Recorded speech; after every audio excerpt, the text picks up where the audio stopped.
नमस्कार good morning. आज April 15 तारिख बुधवार। आज दिन भरी अनेक बड़ गुरुत्वपूर्ण खबर गुड़िक आसीचे।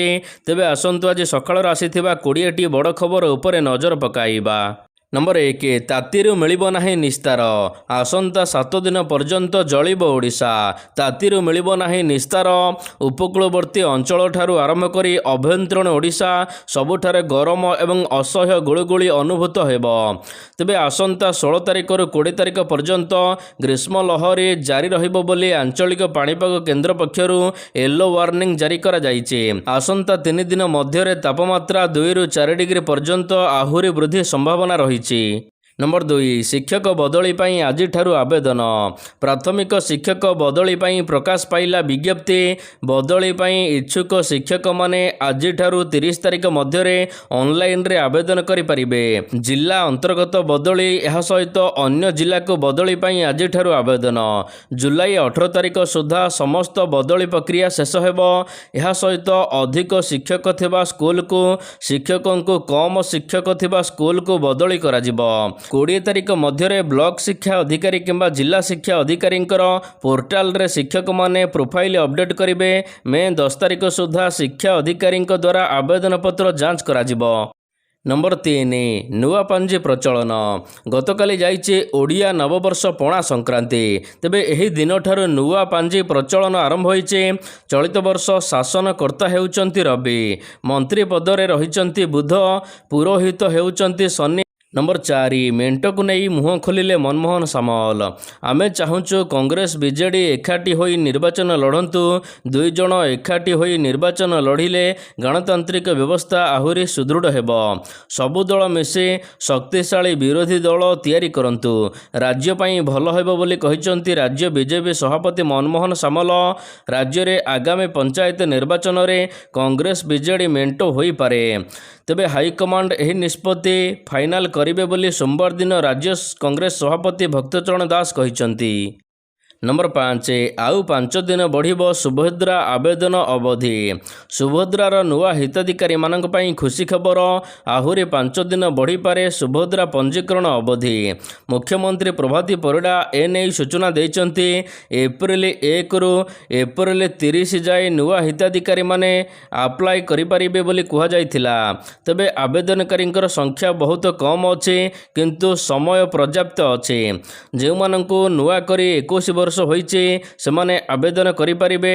टेक्निकल असुविधा जदि केउठारे हेउचे ताहाले आमे आउ 5 दिन समय अवधि बढ़ाइबु बोली उपमुख्यमंत्री कहिचंती।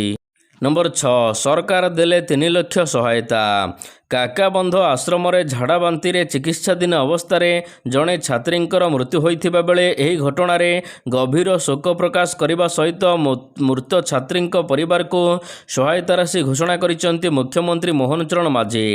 मुख्यमंत्री रिलीफ पांठी 3 लाख टंका सहायता घोषणा करिसेंती मुख्यमंत्री।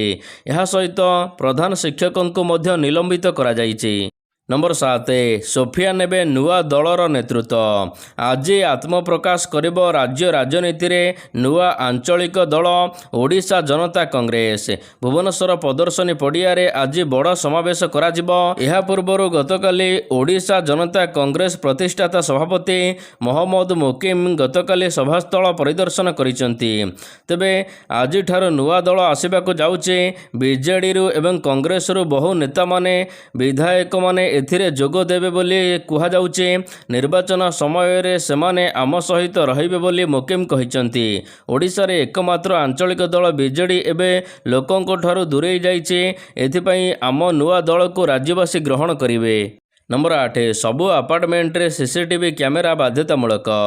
विभिन्न अपार्टमेंटर सुरक्षा व्यवस्था को नहीं पूर्वरु विभिन्न अपार्टमेंटर प्रेसिडेंट एवं सेक्रेटरी सहित कमिशनरेट पुलिस आलोचना करिथिला। अपार्टमेंटर सुरक्षा को नहीं राजधानी विभिन्न अपार्टमेंट रे नोटिस लगाइछि कमिशनरेट पुलिस। यही नोटिस अनुसार सबु अपार्टमेंट रे आईपी कैमेरा लगाइबा बाध्यतामूलक। ए नहीं समस्त को सूचना प्रदान करा जाइछि। तेबे एही नियम को जे माने मानिबे नाही सेमानक उपरे कड़ा एक्शन नियाजिबो। ओडिशार सहरांचल पुलिस एक्ट 2003 आधार रे राजधानी विभिन्न अपार्टमेंट रे एबे कैमेरा लगाइबाकू नोटिस दिया जाइछि। ନମ୍ବର 9 61 ଦିନ ମାଛ ଧରା ବନ୍ଦ। ସମୁଦ୍ରକୁ ଆଉ ମାଛ ଧରିବାକୁ ଆଜିଠାରୁ ଯାଇପାରିବେ ନାହିଁ ମାଛ ଧରାଳୀମାନେ। ଏପ୍ରିଲ 15ରୁ ଜୁନ 14 ତାରିଖ ପ୍ରାୟ 61 ଦିନ ପର୍ଯ୍ୟନ୍ତ ସମୁଦ୍ରରେ ମାଛ ମାରିବା ଉପରେ କଟକଣା ଜାରି କରିଛି ରାଜ୍ୟ ମତ୍ସ୍ୟ ବିଭାଗ। ତେବେ 61 ଦିନ ମଧ୍ୟରେ ସମସ୍ତ ପ୍ରକାର ଟ୍ରଲର, ସମସ୍ତ ପ୍ରକାର ଡଙ୍ଗା, ଏହା ସହିତ ସମୁଦ୍ରରେ ଏବେ ମାଛ ଧରିବାକୁ ନିଷେଧ କରାଯାଇଛି।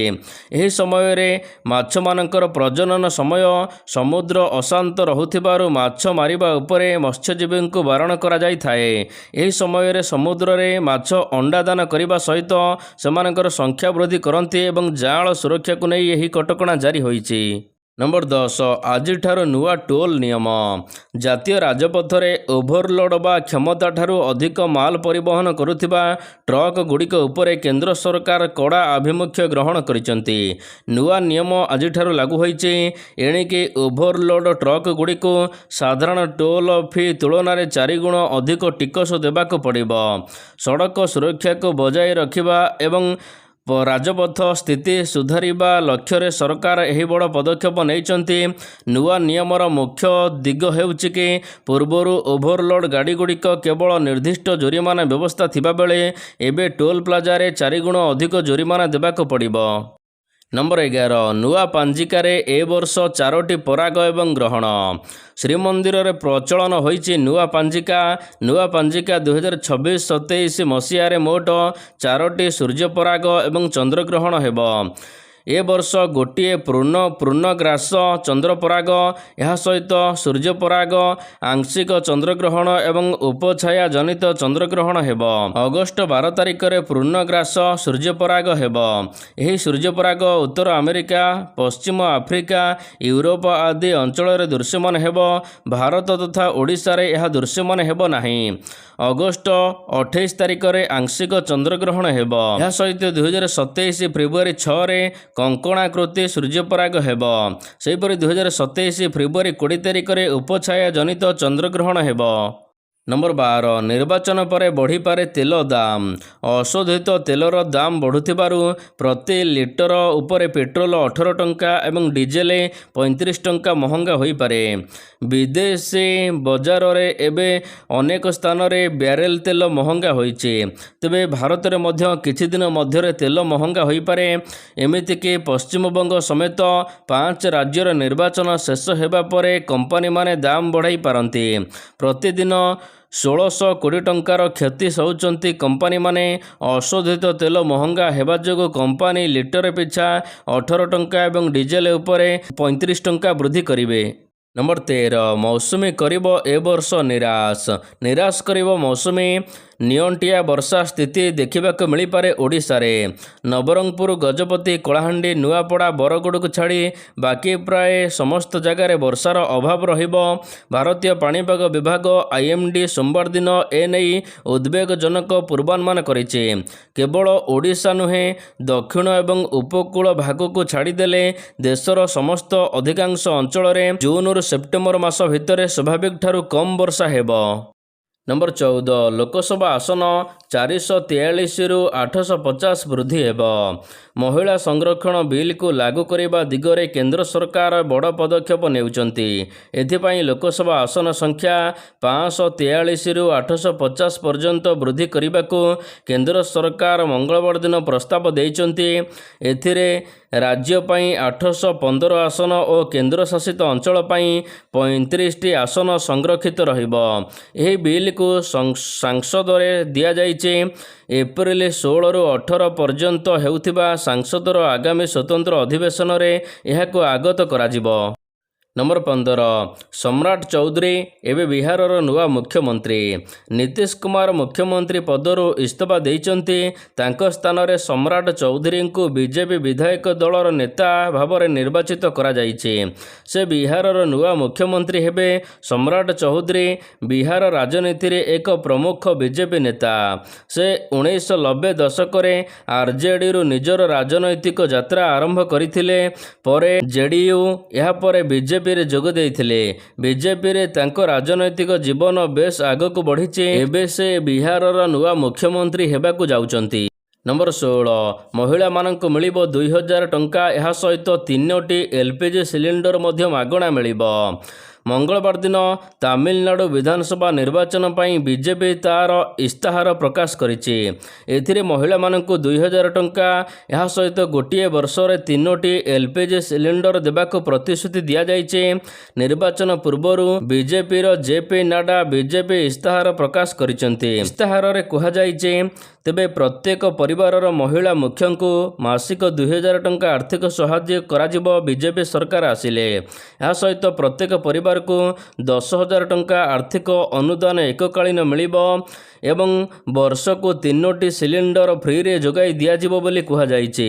ନମ୍ବର 17 ଯୁଦ୍ଧ ପାଇଁ ତେଲ 7% ମହଙ୍ଗା, ଏସି ଫ୍ରିଜ୍ ବଢ଼ିଲା 15%। ଇରାନ ଯୁଦ୍ଧ ସାରା ବିଶ୍ୱ ମାର୍କେଟରେ ମହଙ୍ଗା କରିଛି। ହର୍ମୁଜ ଜଳପଥ ବନ୍ଦ ହେବା ଦ୍ୱାରା ଅଶୋଧିତ ତୈଳ ମୂଲ୍ୟ କାରବାର ବୃଦ୍ଧି ଘଟିଛି। ଅନ୍ୟପଟେ ଅନ୍ୟାନ୍ୟ ସାମଗ୍ରୀ ଦର ମଧ୍ୟ ବଢ଼ିବା ଆରମ୍ଭ ହୋଇଗଲାଣି। ଖାଇବା ତେଲ ଦାମ 7% ବଢ଼ିଥିବା ବେଳେ ଆଗକୁ ସାବୁନ, ସାମ୍ପୋ, ବିସ୍କୁଟ ଭଳି FMCG ସାମଗ୍ରୀ ମହଙ୍ଗା ହେବାର ଆଶଙ୍କା ଦେଖାଦେଇଛି। ଏହାରି ମଧ୍ୟରେ ସମସ୍ତ ଜାଗାରେ ଏସି ଫ୍ରିଜ୍ର ମୂଲ୍ୟ ମଧ୍ୟ ବୃଦ୍ଧି ପାଇଲାଣି 15%। ଭାରତ ଏହାର ଖାଦ୍ୟ ତେଲ ଆବଶ୍ୟକତା 57% ଆମଦାନୀ କରିଥାଏ, ଯେଉଁଥିରେ ପାମ୍ ତେଲ, ସୋୟାବିନ୍ ତେଲ, ସୂର୍ଯ୍ୟମୁଖୀ ତେଲ ରହିଥାଏ। ନମ୍ବର 18 13,000 ସୈନିକ ପଠାଇଲା ପାକିସ୍ତାନ। ଇରାନ ଯୁଦ୍ଧ ମଧ୍ୟରେ ପାକିସ୍ତାନ ବଡ଼ ପଦକ୍ଷେପ ଗ୍ରହଣ କରିଛି। ନିଜର ପ୍ରତିରକ୍ଷା ସହଭାଗିତାକୁ ନଜରରେ ରଖି ପାକିସ୍ତାନ ସରକାର ନିଜର ସୈନିକ ପଠାଇଛନ୍ତି। 13,000 ସୈନିକ ଏବଂ 10ରୁ 18 ଲଢୁଆ ବିମାନ ପଠାଇଛି ପାକିସ୍ତାନ। ପ୍ରଧାନମନ୍ତ୍ରୀ ଶାହବାଜ ସରିଫ ସାଉଦି ଆରବକୁ ସୈନିକ ପଠାଇଛନ୍ତି।